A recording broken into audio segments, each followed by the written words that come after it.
तर माझ्यासोबत अमरावती जिल्हा माजी पालकमंत्री तथा राज्यमंत्री प्रवीण पोटे पाटील सर आहेत. सर, बाप्पा बाप्पा, काल काय निघालेला रोड शो, पूर्ण अमरावतीच्या लोकांनी पाहिलं. काय म्हणते देवेंद्रजीचा कालचा रोड शो आणि विजयाचा विश्वास? देवेंद्रजी हा महाराष्ट्राचे लाडके नेते आहेत, लोकनेते आहेत.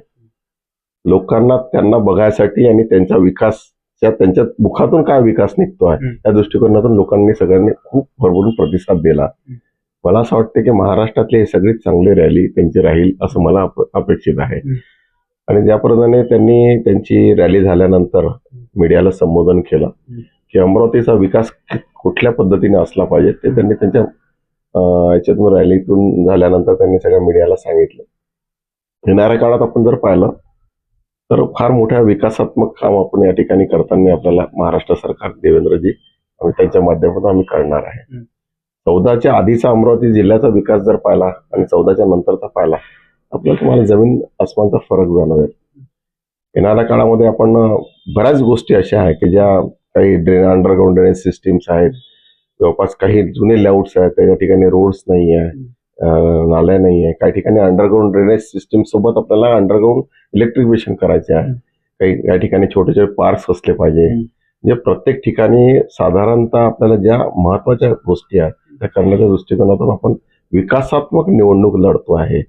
या विकासात्मक निवडणुकीमध्ये 100% आपल्याला यश मिळेल अशी आम्हाला आशा आहे. भाऊ, एक जर गोट पाहिली आपण तर वर म्हणजे नरेंद्रजी राज्यात, देवेंद्रजी आणि नगरपालिका निवडणूक अमरावती, म्हणजे कोणता असा एखादा मुख्य विषय आहे की आता रोड, नाल्या, रस्ते, स्ट्रीट लाईट नाही, पण अमरावतीची महानगरपालिका भारतीय जनता पार्टीला द्या, हे आम्ही करू?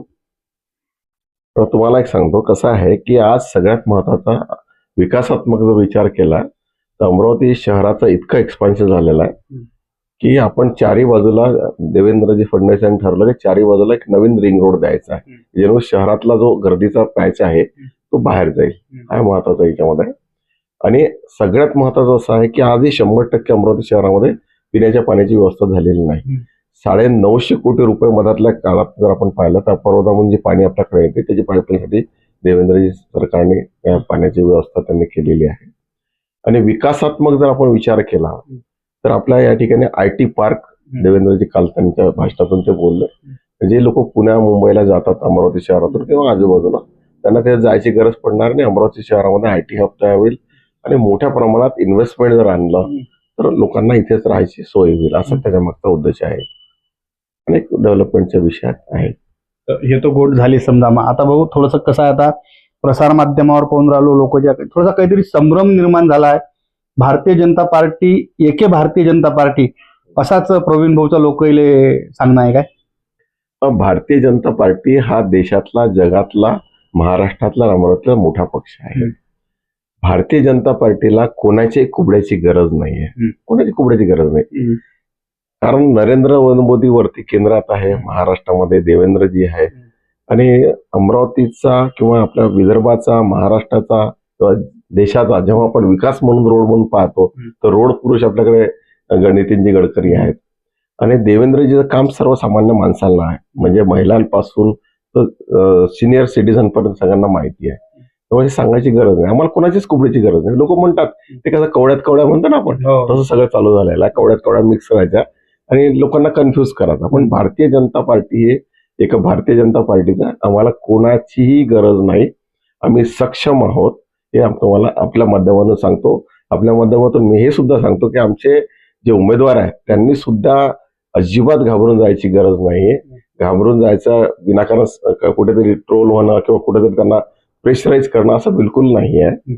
आपण सगळ्यांनी ताकदने त्यांनी लढलं पाहिजे आणि 100% आपल्याला यश मिळेल. मागच्या वेळेस आमच्या 45 सीट होत्या, यावेळेस 45 पेक्षा जास्त सीट येतील.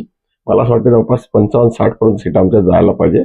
नाही तर डेडलाईन मी सगळं पकडलेली आहे. 54 पर्यंत आम्ही पोहोचणार आहे. आमचाच महापौर, उपमहापौर आमचा आणि सगळी पदं आमची राहणार आहे. तुम्हाला प्रामुख्याने या ठिकाणी सांगतो. हे होते सन्माननीय माजी पालकमंत्री, माजी राज्यमंत्री प्रवीण पोटे पाटील सर. काय मुलाखत घेतली. कसं आहे, रोड, नाल्या, रस्त्यावर लय जण बोलतात, पण सर तुम्ही सांगितलं आपल्या इकडचे पोट्टेले आपल्या इकडचेच काम भेटलं पाहिजे.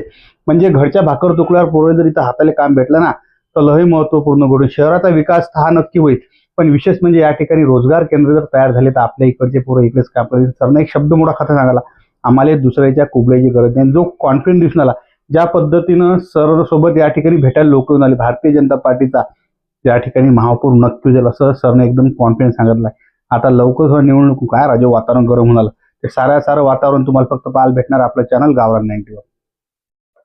धन्यवाद सर.